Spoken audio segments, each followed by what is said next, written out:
Today we're going to be talking about something very dear to the heathen heart, the balance that one must achieve between UPG, or unverified personal gnosis, and the lore. Despite the fact that our ancestors came from predominantly an oral culture and lived these traditions, we moderns are struggling to reconstruct heathenry, to reconstruct the pre-Christian religions of our forebears. But we've been separated from those traditions by 2,000 years and a devastating influence of monotheism. And I don't think that we really, truly, fully comprehend the impact that the monotheistic worldview has had on that reconstruction. So we grab at everything that we can that might help us. And one of those things that we have is lore. Okay, well, why don't we start with being real clear about defining, when you say lore, what is it that you mean? When you say UPG, what is it that you mean? Lore is a body of texts, the Poetic Edda, the Prose Edda, the Icelandic sagas, the surviving Anglo-Saxon medical charms and legal codes, linguistic, anthropologic, and historical studies pertaining to Northern Europe, the culture, the religion, the language. Contemporary heathens use these things to help them ferret out how our ancestors practiced their faith. UPG is a contemporary term. It is a term that gives great amusement to scholars of religious studies because it means unverified personal gnosis. And from a scholarly standpoint, all religion is unverified personal gnosis. But we use it in the community to refer to those experiences that are not backed up by lore. If I am praying and I have an intense experience with Odin where I feel as though I have had direct contact, that's UPG.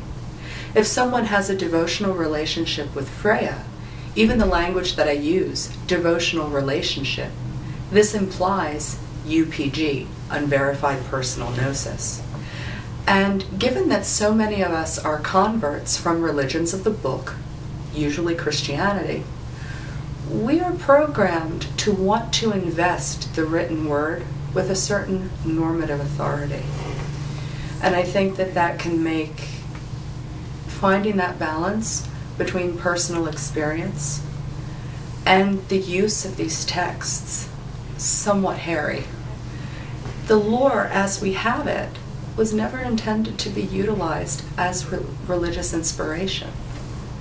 I don't think that our ancestors had written lore the way that we, by virtue of our childhood reliance on the Bible, have been taught to conceive of it.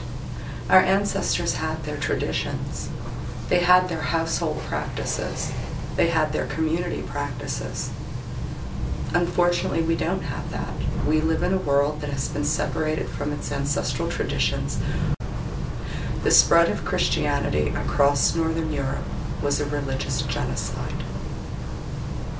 It was the equivalent of colonialism at its worst. And we have not recovered from that. There are people who don't realize that Christianity is not an indigenous religion to Northern Europe. It was a Mediterranean import, and it was imported violently. It was imported by coercion.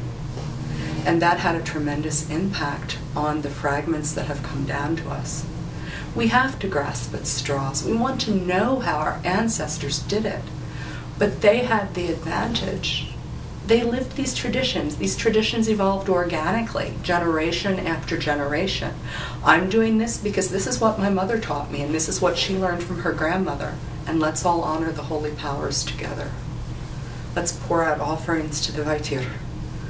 Let's pour out offerings to our ancestors. And the polytheistic worldview is dramatically different from monotheism.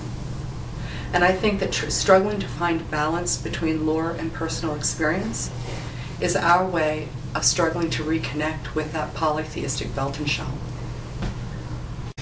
So where should you draw the line? Where should the balance be? I think that's a really hard question. For me, as a Northern tradition shaman and as a priest and as a mystic, the line is wherever the gods decide that line is going to be. But that doesn't help the person who's not me. I think that's something that each person has to decide for him or herself. And I don't think that the community yet has a way of determining the legitimacy of UPG.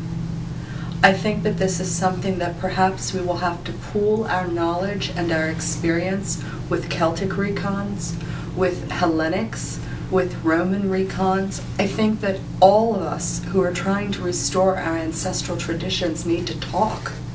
We need to have this intra-faith dialogue and interfaith dialogue, because we each have something to bring to this table. I don't think that we yet have a means of determining on a community basis what constitutes valid UPG. I wish we did. I think that the instinct is to dismiss it altogether.